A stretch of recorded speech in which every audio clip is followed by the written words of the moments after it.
Hello and welcome to Reality Hacker for May 17th, 2025. It's Season 2, Episode 20.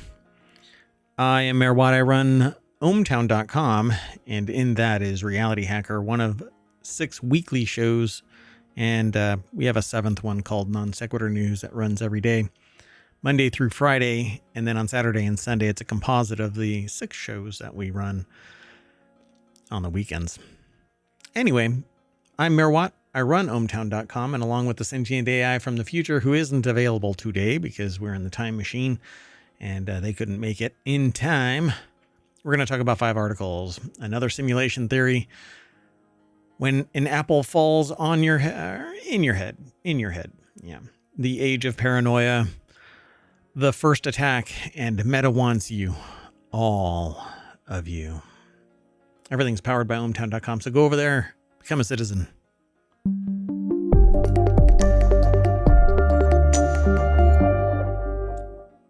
All right, so we had some audio glitches the last couple of days.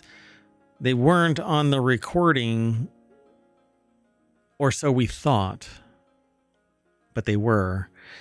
So I don't know what happened. In the monitor, everything was fine. So sorry about the artifacts. We can't even fix it because it's that there is no master that doesn't have the glitch. It was kind of weird because listening to the monitor, it was fine. But anyway, let's get into today's articles. This is the front page of ohmtown.com. It updates constantly. And that is the front page of Reality Hacker, one of many channels that we have over at ohmtown.com. Go over and become a citizen. Please tell a friend, sign up, sign in, come and hang out with us every day, typically at 7 p.m. But mayoral duties have kept me from doing things on a schedule. So you have to kind of subscribe to us over on YouTube so that you know when we launch a new episode, and or download the podcast if you just want to listen to the audio side of it and not the video to see, my long gold locks. The only way to see them is to go over to the YouTube channel and watch the stream, or subscribe to YouTube and watch the VOD later on. You can watch over on Twitch, but after 60 days it goes away, so we don't really do much over there other than stream and hang out and chat. And I always am bouncing around from streamer to streamer, like Bald Zebra or Co-Carnage I watch, and Dunkstar, of course, and Timeless_EXE. Go over and check them all out. Yeah, let's get into this. So the first article is over in the Wanted channel. Gravity could be proof we're living in a computer simulation, new theory suggests. It says gravity may not be a fundamental force of nature, but a byproduct of the universe streamlining information like a cosmic computer. Melvin M. Vopson from The Conversation put this article together. Gravity may not be a fundamental force of nature, but a byproduct of the universe streamlining information like a cosmic computer, basically trying to remove chaos by pulling everything together, is my understanding of this. I've read something about this previously, but it says it's a byproduct of the universe operating under a computer-like code of optimization, really. This is the premise of the latest research published in the journal AIP Advances. It suggests that gravity is not a mysterious force that attracts objects towards one another, but the product of an informational law of nature that the author is calling the second law of infodynamics. Entropy is what is typically referred to, even in information science, and what the equivalent of infodynamics is. But the second law of infodynamics, here they're saying that it's a notion that it seems like science fiction, but one that is based in physics and evidence that the universe appears to be operating suspiciously like a computer simulation in digital technologies, right down to the apps that your phone and in your phone, and in the world of cyberspace. Efficiency is key. Computers compact and restructure their data all the time to save memory and computer power. Maybe the same is taking place all over the universe. Information theory, the mathematical study of quantification, storage, and communication of information, may help us understand what's going on. So Claude Shannon has become the developer, or is the developer. But in a 2023 paper, the author used information theory to propose their second law of infodynamics that stipulates that information entropy, or the level of information disorganization, will have, it's basically the amount of chaos in a system, will have to reduce or stay static within any given closed information system. This is the opposite of popular second law of thermodynamics, which dictates that physical entropy or disorder always increases. I would see, like in information theory, though, it's constructed by a mandate by engineers to consolidate as much as possible, to remove inefficiencies and waste, and if you would have to sit there and say that there is something guiding nature. So take a cooling cup of coffee. Energy flows from hot to cold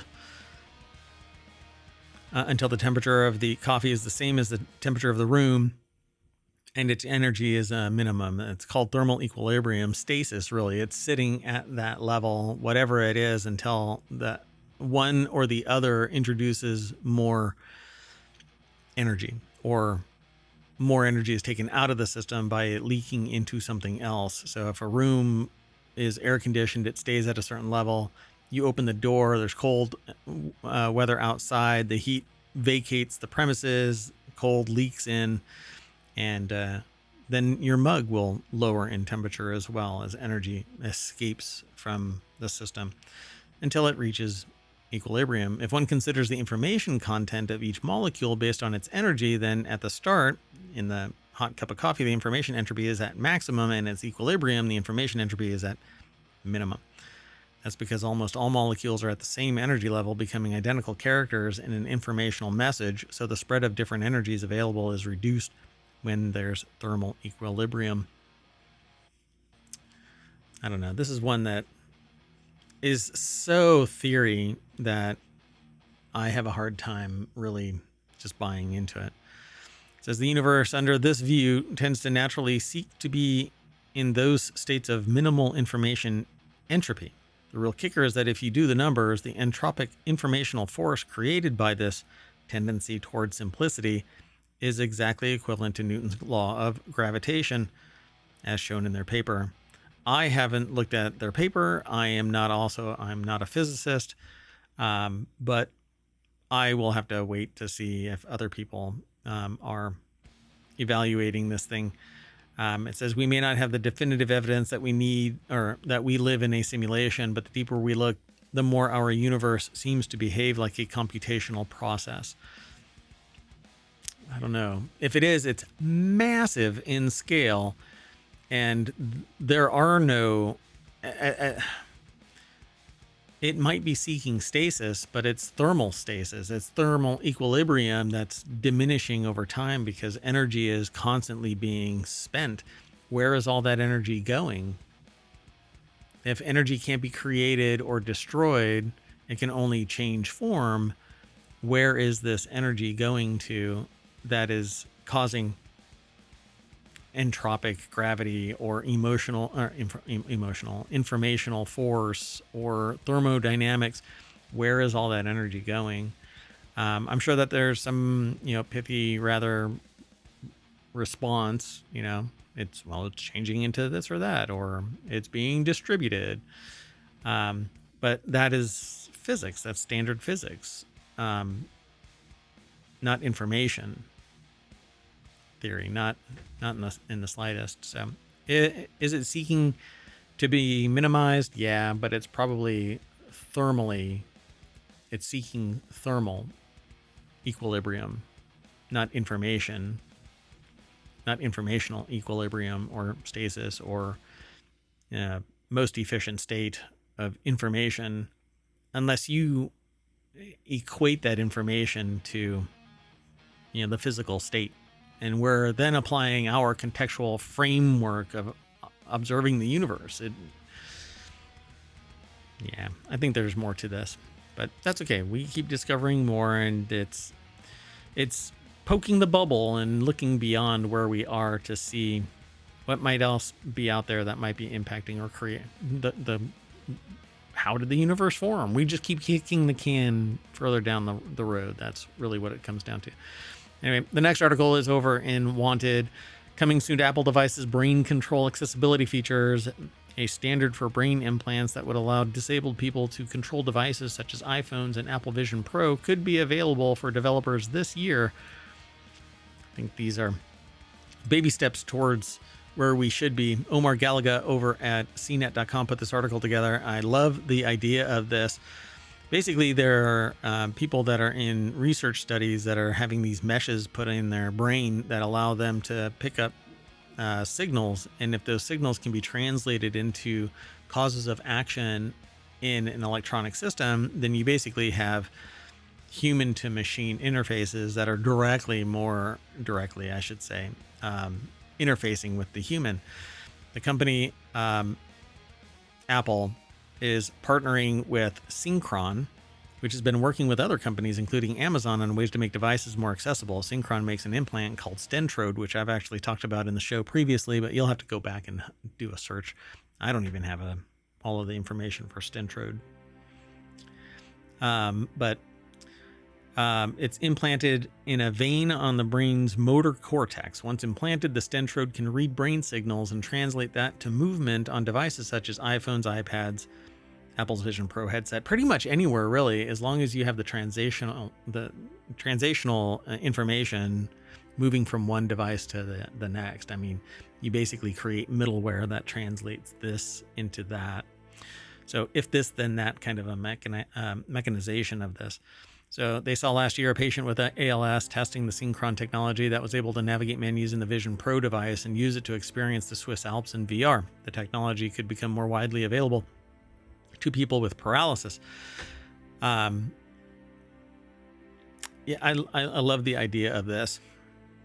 They say it may be a while before kinds of technology made by Synchron and Neuralink, which, Synchron I dig, right?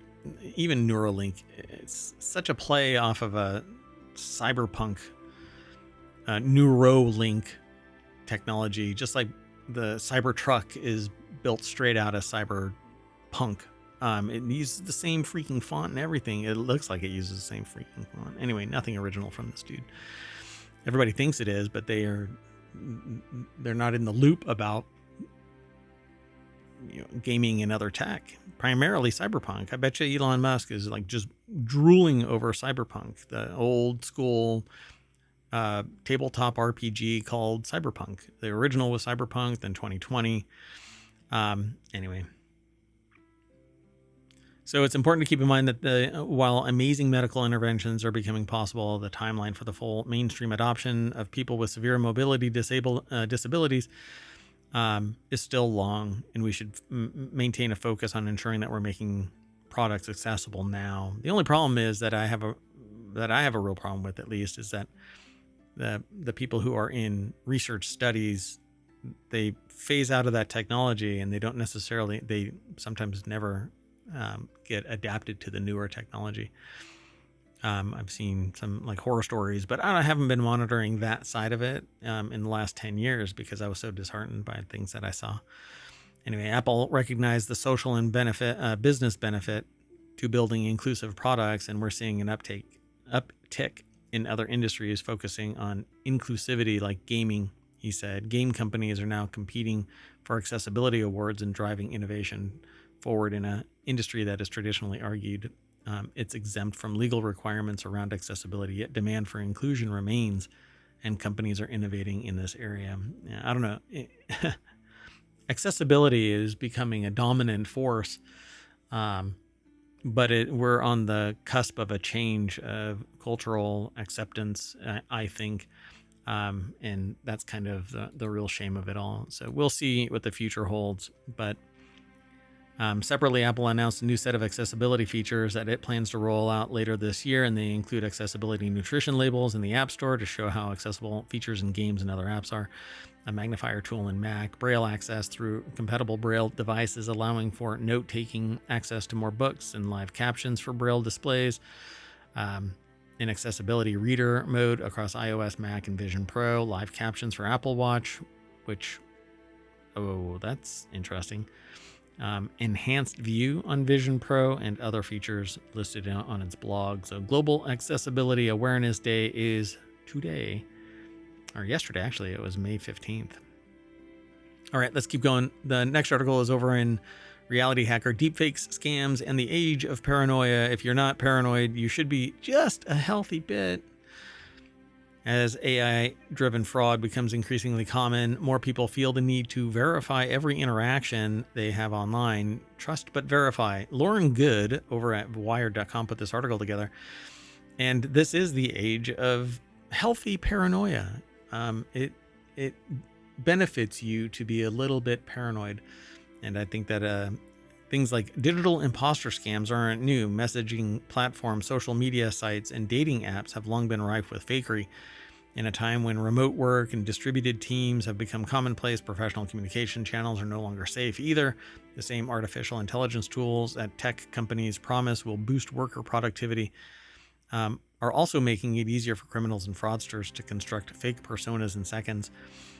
The moment somebody contacts me out of the norm, which is, how do I put this? It's typical for me not to get contacted out of a norm of radio silence, because the people that I work with are doing their job.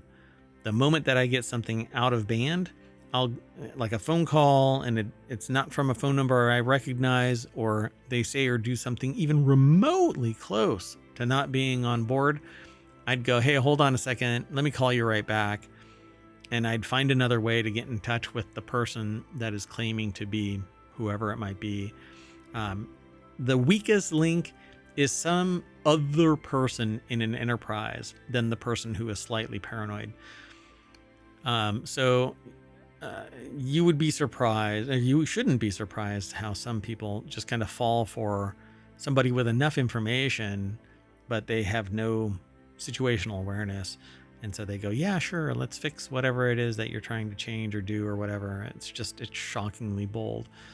But not everybody is as paranoid as I am, and I'm healthily paranoid. It isn't irrational paranoia. I need to move something out of the way here. Hold on a second. All right. So, it says, but some corporate professionals are turning instead to old-fashioned social engineering techniques to verify every fishy-seeming interaction they have. Welcome to the age of paranoia. Yeah, that's what this article kind of goes into. They don't really say much. I mean, you basically need to have personal shibboleths between people, like checks that make sure that the person that you're interacting with is the person you're interacting with. For one of her research projects, Jessica Ice, an assistant professor studying climate change and social behavior at Indiana University Bloomington, says a research team has been forced to essentially become digital forensics experts due to the amount of fraudsters who respond to ads for paid virtual surveys. Scammers aren't as interested in the unpaid surveys, surprisingly. Yeah, because if you can make $50 or $5 and you can do it a bunch of times, then you make a bunch of money. And if you're not making any money for every minute of your existence, then you're not productive enough, right? So you can sit around, do nothing for 15 minutes, or do a virtual survey. For one of our research projects, which is federally funded, all of the online participants have to be over the age of 18 and living in the U.S., and the team would check timestamps for when the participants answered emails. And if the timing was suspicious, we could guess they might be a different time zone. Then we'd look for other clues we came to recognize, like certain formats of email addresses or incoherent demographic data. All of that can be remedied, though. How savvy they are. So yeah, you're going to have to be a healthy paranoid. Let's keep moving. The next article is over in Mobile. Humanoid robot turned on handlers at factory in dystopian attack. I actually saw this several weeks ago, if I recall correctly. It was like a B-movie sci-fi movie, a B-level sci-fi movie coming to life in shocking video. A humanoid robot was seen attacking workers at an undisclosed Chinese factory. Yeah, this video, it's not up here. It might be later on, but a humanoid robot went wild, flailing its arms, breaking a computer, and nearly hitting 2 workers in a terrifying video. Paige Gawley over at Vice.com put the article together. Yeah, here's the video. I'll play it. I don't know if it's going to be loud or not. I'm going to mute it. So basically, they go to configure this robot, they activate it, and it starts flailing its arms to the point where it like hits one of the researchers. Whoa. Yeah, it looks like it's trying to hunt down and then somebody, there's a video of that particular robot doing a dance. So yeah, I don't know if the person was actually hurt, but at any rate, it doesn't really matter. The company said that robots can help in cases such as manufacturing, healthcare, and customer service. However, it admitted that one challenge the technology poses is that of degrees of freedom. So they were working on this robot at the time, and it's necessary to check that the algorithms that humanoids rely on avoid misinterpretations and don't introduce new risks. Yeah, indeed. Well, we don't even know what is going to happen on the other side of a command that mandates something like the research. They were doing a simulation of a drone being instructed to attack something, and it flew back and destroyed the people that said that tried to countermand the original instruction. So it was told to go bomb something, and it came back and blew up the general that countermanded the initial instruction. Then it flew over to the enemy and bombed them too. So yeah, this is an understatement. Avoid misinterpretations and don't introduce new risks.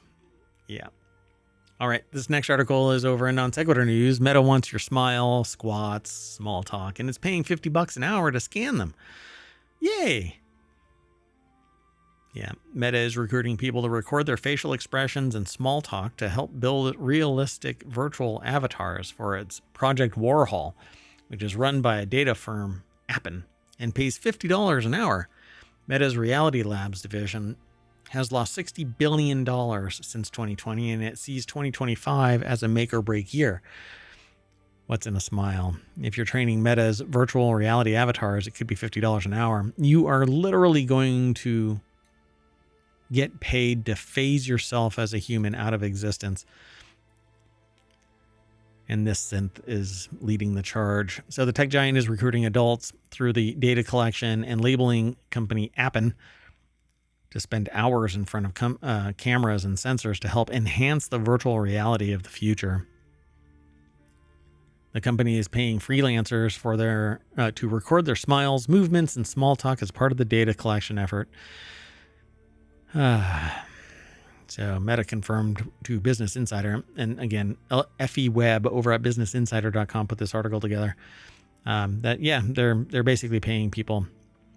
It has accumulated more than $60 billion in losses, though, since 2020, including a record $5 billion operating loss in the fourth quarter of 2024.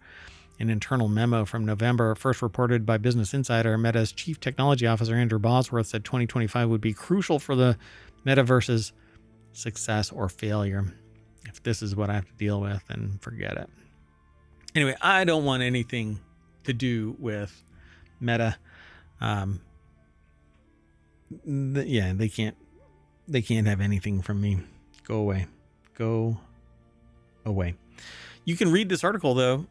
It'll be in the show notes once I post it over on YouTube and over as a podcast. So I hope you enjoyed the show. But that's it for today. 5 articles, Reality Hacker. Thanks for hanging out. Bye-bye.